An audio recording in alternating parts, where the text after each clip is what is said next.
না কোনো বিটার, না কোনো ওভেন, না কোনো মিক্সার, শুধুমাত্র এক টুকরো কাঁটা চামচ দিয়েই ফোম করেছি আর তাতেই তৈরি হলো দারুণ স্পঞ্জি নরম আর মজার কেক। রান্নাঘরের ছোট এক্সপেরিমেন্ট, কিন্তু রেজাল্ট একদম পারফেক্ট। এখানে আমি প্রথমে 4টা ডিম ভেঙে নেব আর ডিমগুলো অবশ্যই রুম টেম্পারেচার থাকতে হবে। ডিমগুলো যদি ফ্রিজে থাকে তাহলে আগে থেকে নামিয়ে রাখবেন, প্রায় আধা ঘন্টা থেকে 1 ঘন্টা আগে নামাতে হবে।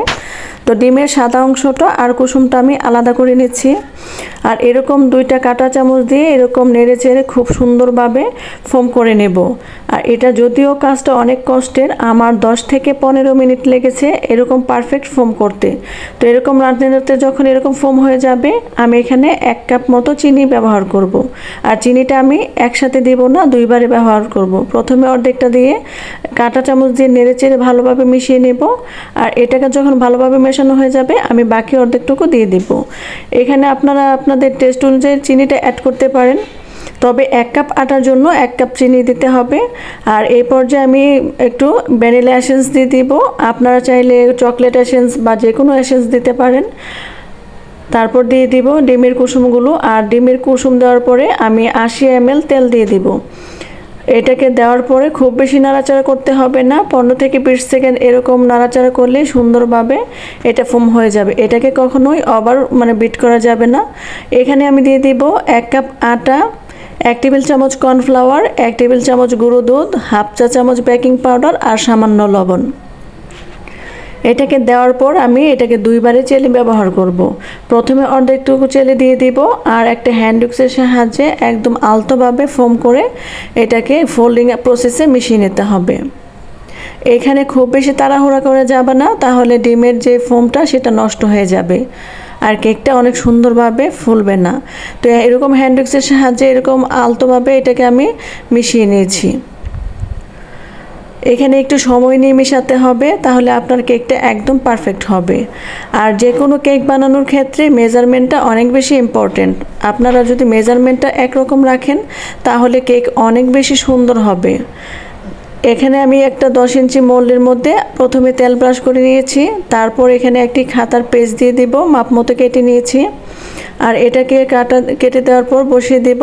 এখন উপরে আরেকটু তেল ব্রাশ করে দিব। কেকের যে বেটারটা ছিল আমি এরকম করে দিয়ে দিব আর একটা কাঁটা চামচের সাহায্যে এরকম নাড়িয়ে দেব যেন ভিতরে কোনো বাবলস ক্রিয়েট না হয়। আর এরকম ট্যাপ করে নেব। চুলাতে একটি প্যান বসিয়ে আমি এটাকে 5 মিনিট মতো প্রিহিট করে নেব। আর এটা মোটা তলানিযুক্ত সসপ্যান, আপনারাও এরকমটা ব্যবহার করার চেষ্টা করবেন। তো দেওয়ার পরে আমি 20 থেকে 25 মিনিট বেক করব আর তাপটা থাকবে একদম লোতে। মাশাআল্লাহ 25 মিনিট পর কেকটা অনেক বেশি সুন্দর হয়েছে, এত সুন্দর আর সফট ছিল কেকটা। আপনারা যদি এই মেজারমেন্টে বানান তাহলে আপনাদের কেকেও অনেক বেশি পারফেক্ট হবে। তো কেকটাকে এখন আমি ডিমোল্ড করে নিব। আর এটাকে গরম অবস্থায় ডিমোল্ড করতে পারবেন না, যখন ঠান্ডা হয়ে যাবে সেই পর্যায়ে আমি কেকটাকে 3টা লেয়ারে কেটে নেব। আপনারা চাইলে এখানে 2টা লেয়ারও কাটতে পারেন, তবে আমি এখানে 3টা লেয়ারেই কেটে নেব। আর কেকটা একদম গরম অবস্থায় কাটা যাবে না, তাহলে ভেঙে যাবে। আমি কেকটাকে ঠান্ডা করে নিয়েছি। এখন 3টা ভাগ করার পরে ক্রিম বানিয়ে নেব। এখানে আমি 1 কাপ হুইপ ক্রিম দিয়ে দিব আর এই ক্রিমটাকেও আমি এখন কাঁটা চামচের সাহায্যে সেই সেম প্রসেসে ফোম করে নেব। আমি এটাতে কোনো চিনি ব্যবহার করব না, যেহেতু ক্রিমে চিনি দেওয়া থাকে। তো এরকম করে আমি এটাকে ফোম করে নিচ্ছি। এখানেও আমার 10 থেকে 15 মিনিট সময় লেগেছে। আপনাদের যাদের বাসায় বিটার নেই, ওভেন নেই, আপনারা এরকমভাবে সুন্দর পারফেক্ট একটি কেক বানাতে পারবেন। তো এরকম যখন হয়ে যাবে আমি বাটিটা উপর করে ধরবো, পড়বে না, তখন বোঝা যাবে এটা একদম পারফেক্ট হয়েছে। তো এরকম করে আমি কেকটা এখন সেট করে নেব।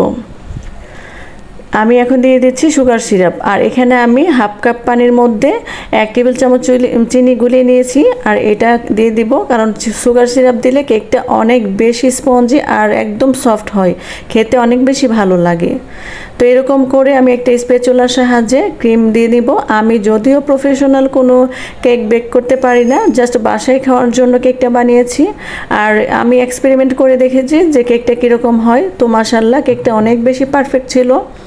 তো সেই সেম প্রসেসে আমি সবগুলো লেয়ারে এরকমভাবে ক্রিম কোট করে নেব। 1 কাপ ক্রিম নিয়েছি আর আমার এরকম করে কোট করা হয়ে গেছে একদম সুন্দরভাবে। যদিও আমি না করতে পারি তো চেষ্টা করেছি।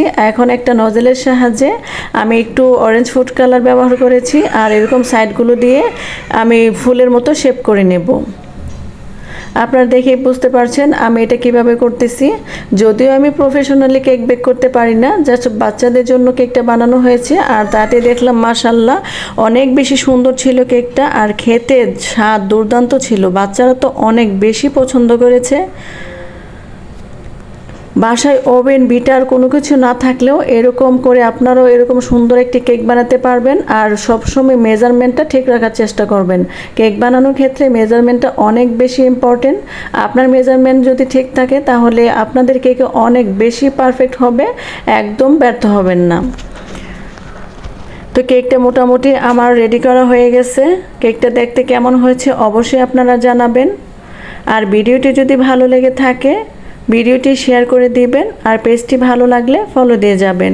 নিত্য নতুন সকল রেসিপি পেতে পেজটির সাথে অবশ্যই যুক্ত থাকবেন। সে পর্যন্ত সবাই ভালো থাকবেন, সুস্থ থাকবেন, আমার জন্য দোয়া করবেন। আল্লাহ হাফেজ।